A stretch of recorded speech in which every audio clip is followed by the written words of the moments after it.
Hola, en los últimos 2 videos de nuestro canal, mi esposa nos habló acerca de la imagen del Padre, la importancia de la imagen del Padre, tanto en nuestras vidas como en la familia, como en la sociedad misma, y de cómo Dios puede suplir esa imagen. Pues para que podamos verdaderamente experimentar a Dios como Padre, Jesús ha hecho 4 cosas muy importantes. Hoy vamos a ver 2 de ellas. Acompáñame.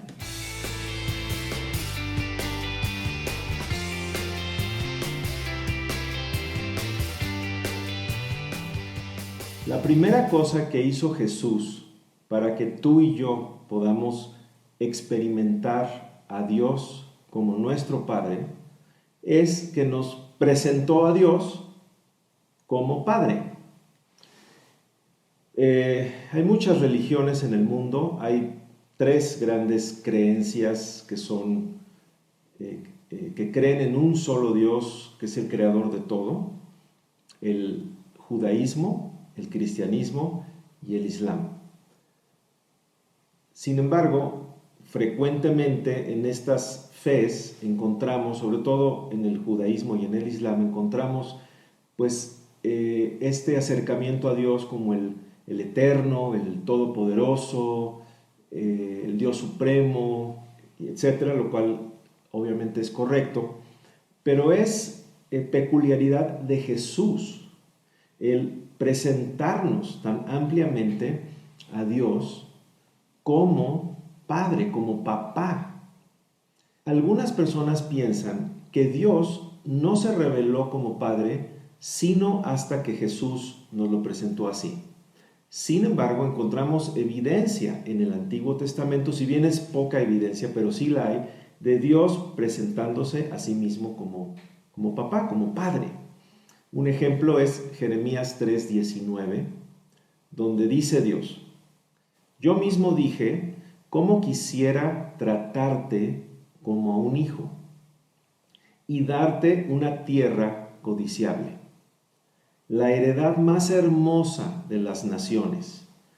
Yo creía que me llamarías Padre mío y que nunca dejarías de seguirme. Entonces aquí vemos estas tiernas palabras de Dios hacia su pueblo. Sin embargo, es verdad que estas pasajes donde Dios habla como Padre a su pueblo, o donde, digamos, el pueblo de Dios se refiere como hijos, ¿no?, o le llaman a él Padre, son escasas en el Antiguo Testamento. Yo me puse a investigar y solamente encontré 16 citas de este tipo. Sin embargo, cuando llegamos a Jesús, Él, digamos que como rescata esa verdad que estaba ahí como oculta, esa joya oculta en el Antiguo Testamento, y entonces empieza a abrirnos este concepto de Dios para nosotros. Y fíjense, solamente, yo dije ahorita, en el Antiguo Testamento, 16 citas en todos los 39 libros. Pero llegamos a Mateo y solamente en el Sermón del Monte, que son 3 capítulos donde, digamos, se resumen muchas de las enseñanzas de Jesús, solamente ahí 16 veces, las mismas que todo el Antiguo Testamento, 16 veces Jesús hace referencia y nos invita a ver a Dios como Padre. En total podemos ver que más de 200 veces en los evangelios Jesús nos abre a esta nueva manera de ver a Dios. Entonces Él nos dice, cuando tú ores, no digas, oh Dios eterno, ¿no? Que no es que esté mal decir, oh Dios eterno, pero nos está invitando a mirar a Dios de otra manera y a entrar en un tipo de relación que ni los judíos ni los musulmanes tienen como Dios. Yo apenas platiqué con la líder de un ministerio que está alcanzando musulmanes en Grecia, refugiados, y yo le preguntaba, cuando un musulmán se entrega a Cristo, ¿qué es lo que él expresa que cambia? Y dice, bueno, son 3 cosas. La primera es la paz de Dios que ellos pueden inmediatamente sentir en su vida. La segunda, dice, es el amor de Dios, porque aunque ellos creían en ese Dios eterno, en ese Dios todopoderoso, pero no creían que ese Dios los amaba, se interesaba por ellos y que podían tener una relación personal con Él. Y la tercera dice es que se sienten que han encontrado una nueva familia, su familia en Cristo. Entonces, esto es una joya maravillosa que Jesús nos da. Para aquellos que les gustan los números, les tengo algunos números interesantes, porque la Biblia también es un libro matemáticamente perfecto. Fíjense cómo el concepto del Padre en el Nuevo Testamento está asociado a números cuadrados. Por ejemplo, en Mateo habla 44 veces de Dios como Padre. En Marcos, 22. En Juan, 121. Y en el resto del Nuevo Testamento, quitando los evangelios, son 77 veces. Dije números cuadrados, pero en realidad es múltiplos de 11. Y el 11 yo puedo ver que significa el amor incondicional de Dios. Entonces imagínense cómo nos presenta este cuadro de ese amor de Dios.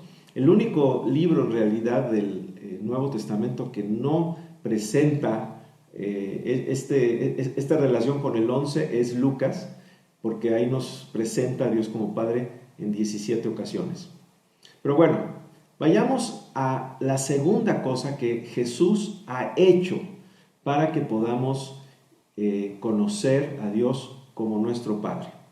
Y bueno, antes de hacerlo, me gustaría hacerles también una recomendación, y es la siguiente: leer los evangelios, Mateo, Marcos, Lucas y Juan, y ir subrayando, tal vez marcar con amarillo, todas las veces que Jesús habla de el Padre con mayúscula, para que podamos ver esta presentación que el Señor hace, que Jesús hace de Dios. Bueno, la segunda cosa la vamos a encontrar en Juan capítulo 14 y vamos a leer de los versículos 1 al 9. Aquí estamos en la escena de la última cena, donde Jesús está hablando de una manera, está abriendo su corazón. Después de que Judas sale, Jesús abre su corazón con los discípulos. Dice, ahora es glorificado el Hijo del Hombre, ¿no?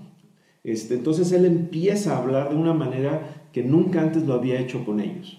Entonces les revela cosas maravillosas y en el capítulo 14, como dijimos, les dice, no estén angustiados, confíen en Dios y confíen también en mí. En la casa de mi Padre hay lugar para todos. De no ser así, ya se lo habría dicho. Ahora voy a prepararles ese lugar. Una vez que me haya ido y les haya preparado el lugar, volveré y los llevaré conmigo para que puedan estar donde esté yo. Y ya saben el camino para ir a donde yo voy. Tomás replicó, pero Señor, no sabemos a dónde vas. ¿Cómo vamos a saber el camino? Jesús le dijo, yo soy el camino, la verdad y la vida. Nadie puede llegar hasta el Padre si no es por mí. Si me conocen a mí, conocerían también a mi Padre, a quien en realidad ya desde ahora conocen y han visto. Entonces intervino Felipe. Señor, muéstranos al Padre y con eso nos conformamos. Jesús le contestó, llevo tanto tiempo viviendo con ustedes y aún no me conocen, Felipe. El que me ha visto a mí o el que me ve a mí, ve al Padre. Y así es. ¿Cómo me pides que les muestre al Padre? Jesús no solo nos presenta a Dios como Padre, sino que nos lo muestra. Esta es la segunda cosa que Jesús ha hecho por nosotros, mostrarnos al Padre. Hay dos frases aquí que quiero señalar. En el verso 7 dice, si me conocen a mí, conocerán también a mi Padre. Y más adelante en el verso 9 donde dice, el que me ve a mí, ve al Padre. Entonces, ¿cómo puedo yo saber cómo es Dios? Sencillamente mira a Jesús. Como dice también Juan, capítulo 1, verso 18, nadie ha visto jamás a Dios. El Hijo único, que es Dios y que vive en íntima comunión con el Padre, es quien nos lo ha dado a conocer. Hace un momentito yo te hice la recomendación de ir leyendo los evangelios, ir marcando tal vez con amarillo esas veces donde aparece esta mención al Padre, que van a ser muchísimas. Ahora te quiero hacer una segunda recomendación. El ir estudiando y viendo con más detenimiento las reacciones y las actitudes de Jesús. Porque ahí es como tú vas a ver quién y cómo es Dios. Cómo reaccionaba y cuál era su actitud ante los necesitados, ante los pecadores, ante los discípulos en sus carencias o a veces en su falta de fe o en su temor, ante los hipócritas, etc. Vamos a ver algunas de las reacciones de Jesús. Marcos 1, 40 al 41. La curación de un leproso. Se acercó entonces a Jesús un leproso y poniéndose de rodillas le suplicó: si quieres, puedes limpiarme de mi enfermedad. Jesús, conmovido, extendió la mano, lo tocó, que era algo que estaba prohibido hacer con los leprosos, y le dijo: quiero, queda limpio. ¿Qué te enseña esta actitud y esta reacción de Jesús acerca de Dios? Acerca de su reacción y cómo Él ve al que está afligido con algo así. La lepra era algo que los aislaba. Y a lo mejor hoy en día hay muchas lepras, no físicas, tal vez en nuestro contexto, pero sí a veces hay esa lepra emocional, espiritual, eso que me aparta, que me aísla, que nadie quiere acercarse a mí. Una otra reacción de Jesús que podemos ver es Mateo 8, del 5 al 7, donde dice que Jesús entró en Cafarnaúm y se acercó a él un oficial del ejército romano, o sea, alguien que no tenía nada que ver con los judíos, no tenía nada que ver con las escrituras, con la fe en Dios, incluso era, pues, digamos, un líder de un grupo que era opresor. Pero se acercó suplicándole: Señor, tengo a mi asistente en casa paralítico y está sufriendo dolores terribles. Jesús le dijo: yo iré y lo curaré. Una vez más, ¿cuál es la reacción del Señor? Yo veo aquí una actitud de servicio. Es el Dios que en el Antiguo Testamento dijo: clama a mí y yo te responderé. Tenemos un Dios que le gusta ayudarnos y respondernos. Juan 5, del 5 al 6. Había entre ellos un hombre que llevaba enfermo 38 años. Jesús, al verlo allí tendido y sabiendo que llevaba tanto tiempo, le preguntó: ¿quieres curarte? Esto es una pregunta asombrosa. Pero muchas veces Dios, que nos ve en necesidad y que estamos así mucho tiempo, nos pregunta, porque es que a veces nosotros no queremos salir de esa necesidad. A veces somos como el perro, que llega una persona, está un perro ahí aullando, y entonces, oye, pero ¿por qué aulla el perro? Dice: es que donde está acostado hay un clavo, y le molesta el clavo, y dice: pero ¿por qué no se mueve? Y dice: es que no le molesta tanto como para moverse, nada más como para aullar. Entonces, a veces creo que nosotros somos así, y miremos la reacción de nuestro Padre. ¿Quieres curarte? ¿Quieres cambiar? ¿Quieres estar bien? Porque con Dios todo es posible. Veamos en Marcos capítulo 3 una historia más para ver la reacción y las actitudes de Jesús. Jesús entró otra vez en la sinagoga. Había allí un hombre que tenía una mano atrofiada. Y los que estaban buscando motivo para acusar a Jesús se pusieron al acecho para ver si, a pesar de ser sábado, lo curaba. O sea, esta gente acechando. Siempre va a haber el que acecha a los que creen en Dios o a todo lo que tiene que ver a Dios. A ver qué cosa le pueden buscar, ¿no? Jesús dijo al hombre de la mano atrofiada, la mano seca, ponte ahí en medio. Luego preguntó a los otros, ¿qué es lo que se les permite en sábado? ¿Hacer bien o hacer el mal? ¿Salvar una vida o destruirla? Porque estos religiosos estrictos de su religión, de sus creencias, para ellos el sábado no se podía hacer absolutamente nada y querían acusar a Jesús de violar sus tradiciones religiosas.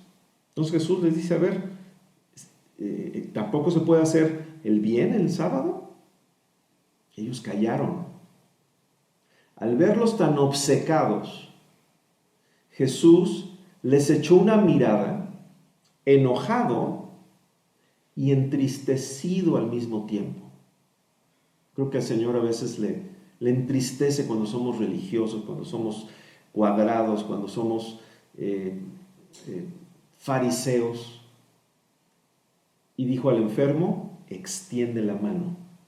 Y él la extendió y la mano recuperó el movimiento.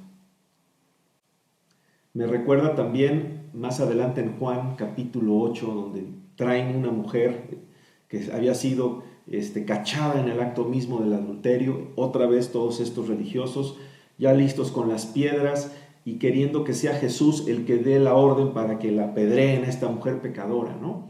Y es la historia donde Jesús escribe ahí en la tierra, no nos dice qué es lo que está escribiendo, pero lo que sí nos dice es que después de haber escrito, les dijo a esta gente, el que de ustedes esté sin pecado, tire la primera piedra. Y todos dicen que por su conciencia, que no sé qué les recordó su conciencia, empezaron a aventar las piedras y se fueron yendo y quedó Jesús y la mujer solos. Y entonces le dice, no peques más, yo no te voy a condenar, pero no peques más. ¿Qué te enseña esto de tu Padre? Vamos a ver una historia más. Marcos 2, 15 al 17. Más tarde, estando Jesús sentado a la mesa en casa de Leví, Leví es precisamente Mateo, el que había sido cobrador de impuestos y que Jesús lo vio y le dijo, sígueme. Muchos recaudadores de impuestos y gente de mala reputación se sentaron también con él y sus discípulos porque eran muchos los que seguían a Jesús. Vuelven a aparecer estos religiosos, dice, pero algunos maestros de la ley pertenecientes al partido de los fariseos, al ver que comía con recaudadores de impuestos y gente de mala reputación, o sea, como si Dios no puede tener nada que ver con alguien que tiene una vida que no es una vida buena, como si Dios no pudiera llegar a gente que no tiene una vida, digamos, ejemplar. Entonces le preguntaron a los discípulos, ¿por qué se sienta a comer con esa clase de gente? Jesús lo oyó y les dijo, no necesitan médico los que están sanos, sino los que están enfermos. Yo no he venido a llamar a los buenos, sino a los pecadores. Una vez más, ¿qué te enseña esto? Estas reacciones de Jesús, ¿qué te dicen del Padre? En Juan 1:14, el apóstol Juan, que se recostó en el pecho de Jesús, que lo conocía como nadie, nos hace esta aseveración.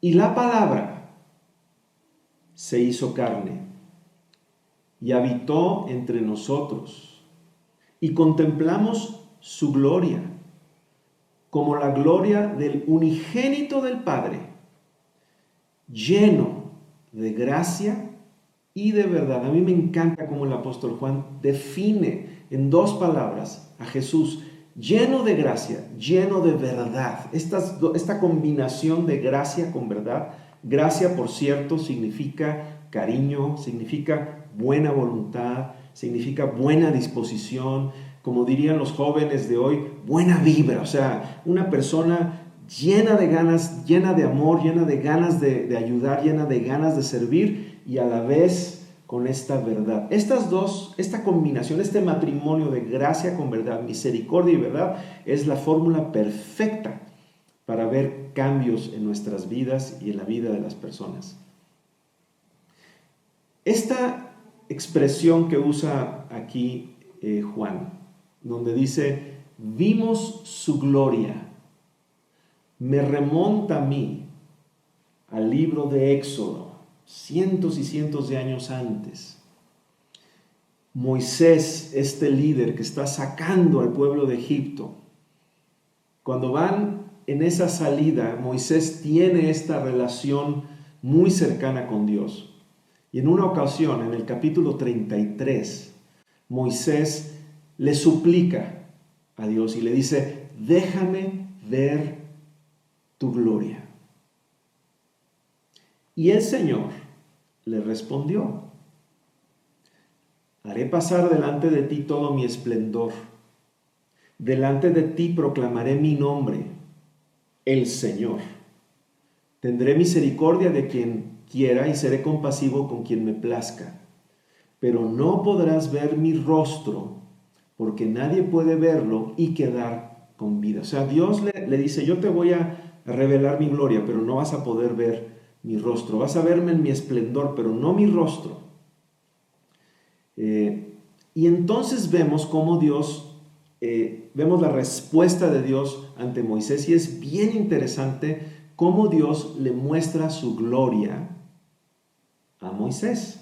En el capítulo 34, versículos 5 al 7, dice, entonces el Señor descendió en una nube y se quedó allí, al lado de Moisés, el cual pronunció el nombre del Señor. El Señor pasó delante de él proclamando, el Señor, Dios compasivo y benévolo, lento en airarse y rico en amor y fidelidad, que mantiene su amor a lo largo de 1000 generaciones y perdona la desobediencia, la rebeldía y los pecados, aunque no los deja impunes, sino que castiga la culpa de los padres en los hijos y en los nietos, en los bisnietos y en los tataranietos. Es interesante que cuando Dios habla de voy a mostrarte mi gloria, lo que Dios le muestra a Moisés es su carácter. Es lo mismo que dijo Juan. Dice, vimos su gloria. ¿Y cuál fue su gloria? Gracia, lleno de gracia y lleno de verdad. Lo más maravilloso de Dios no es su creación, que es maravillosa. No son sus milagros o su poder. Lo más maravilloso de Dios es su carácter. Y aquí hay 7 cosas que Dios le revela a Moisés sobre su carácter. Número 1, compasivo, tierno. Número 2, benévolo, o con una actitud de responder y de servir y de ayudar. Número 3, lento para airarse, es decir, paciente, que no se enoja fácilmente. Número 4, rico en amor.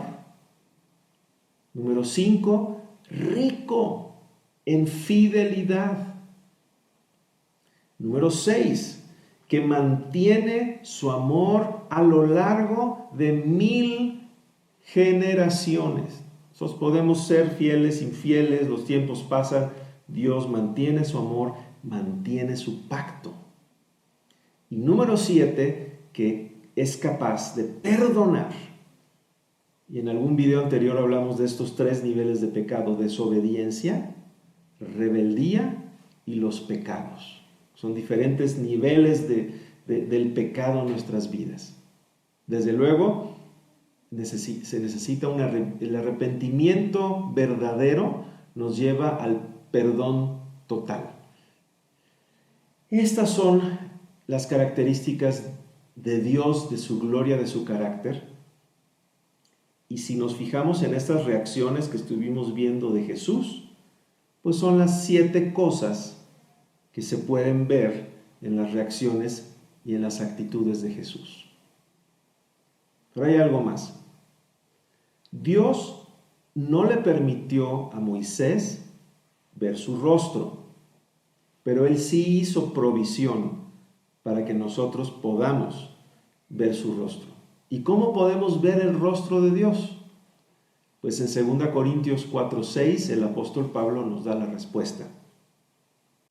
Pues Dios, quien dijo que haya luz en la oscuridad, está hablando de Génesis capítulo 1, cuando Dios creó todo y lo primero que Él hizo fue que haya luz, hizo que esta luz brille en nuestro corazón para que podamos conocer la gloria de Dios que se ve en el rostro de Jesucristo.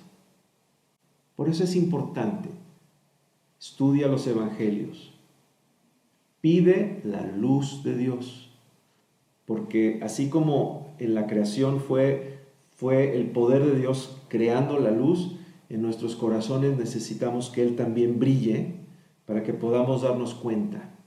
Pero entonces, cuando empezamos a mirar con la luz de Dios las actitudes, las reacciones de Jesús, su rostro, ¿cómo pudo ser ese rostro de Jesús con el leproso, con el centurión romano que vino a pedirle ayuda, con la mujer adúltera, con los discípulos? ¿Cómo era su rostro? Juan nos lo describió: lleno de gracia y de verdad. En ese rostro, ahí podemos ver la gloria de Dios. Hoy hemos visto 2 cosas que Jesús ya hizo para que podamos experimentar nosotros en carne viva la paternidad de Dios.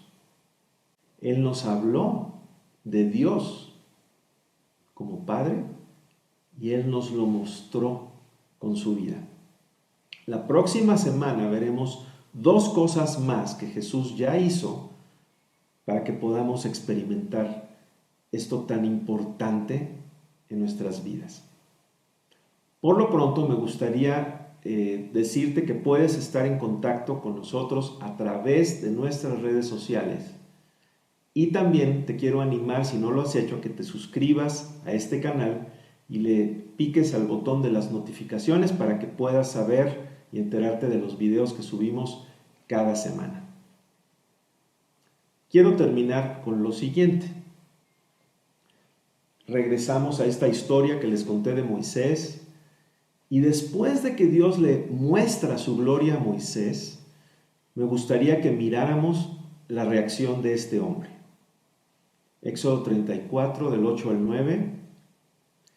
Inmediatamente Moisés se postró en el suelo y lo adoró, diciendo: Señor, si de verdad gozo de tu favor, ven con nosotros, aunque seamos un pueblo testarudo. Perdónanos nuestras desobediencias y pecados, y acéptanos como propiedad tuya. Tal vez tú, al ver este video, o más adelante cuando tú mismo puedas ver la gloria de Dios en el rostro de Jesús a través de las escrituras de los evangelios, de ver a Jesús, y te des cuenta que lo más maravilloso de Dios es su carácter, es su corazón. Tal vez tú quieras tener una reacción de adorarle, de rendirte, de postrarte y de decirle: Señor, perdóname, y de decirle: Señor, ven con nosotros. Aunque yo sé que soy medio testarudo, por favor, ven con mi familia. Te invito a que seamos tuyos. Quiero ser tuyo, Dios. Yo te invito a que hagas una oración y le expreses a Dios el deseo de tu corazón, de conocerle, de recibir su perdón y de que Él sea tu Dios.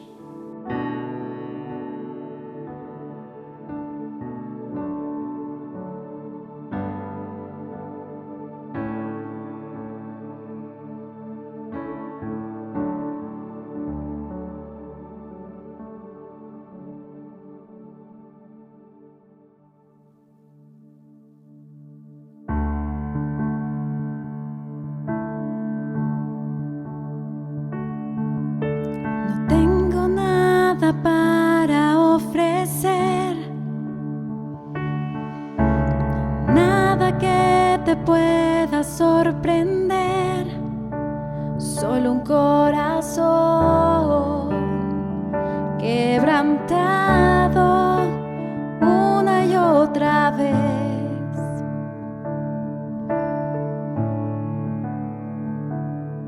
Y no hay nada que me enamore más, nada que me apasione más, solo tu presencia, solo tu mirada me hacen suspirar.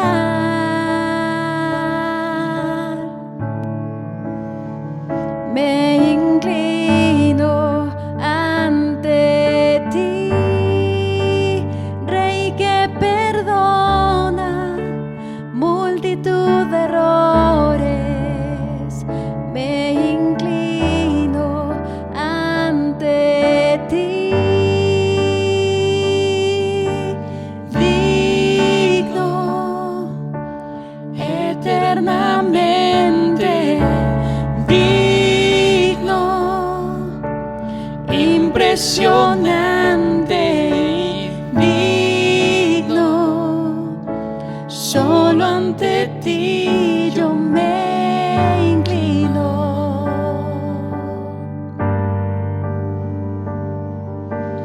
Digno, eternamente digno, impresionante y digno. Solo ante ti yo me inclino.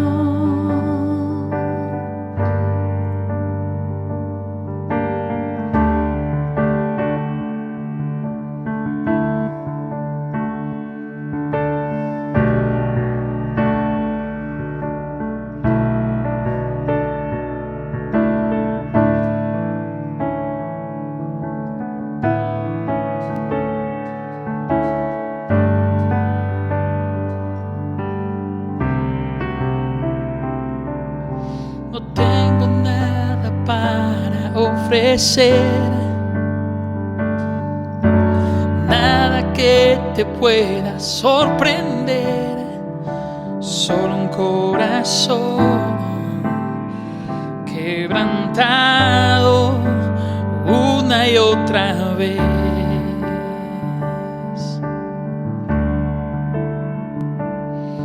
No hay nada que me enamore más, nada que me apasione más, solo tu presencia, solo tu mirada me hacen suspirar.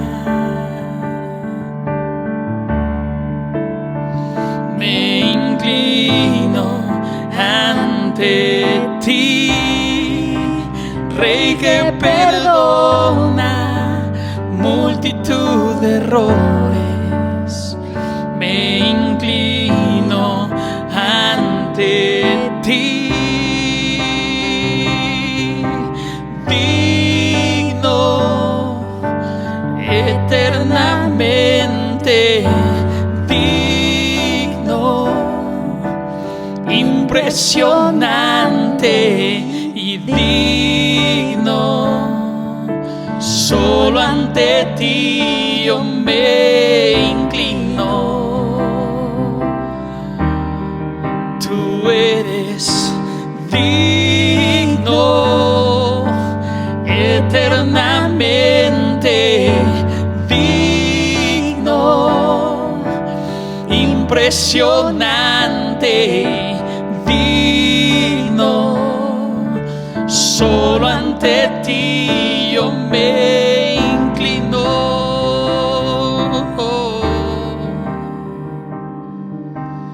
Digno,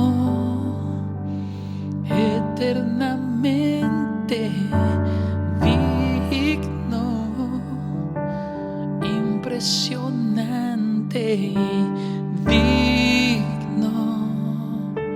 Solo ante ti yo me inclino. Tú eres digno, eternamente digno, impresionante,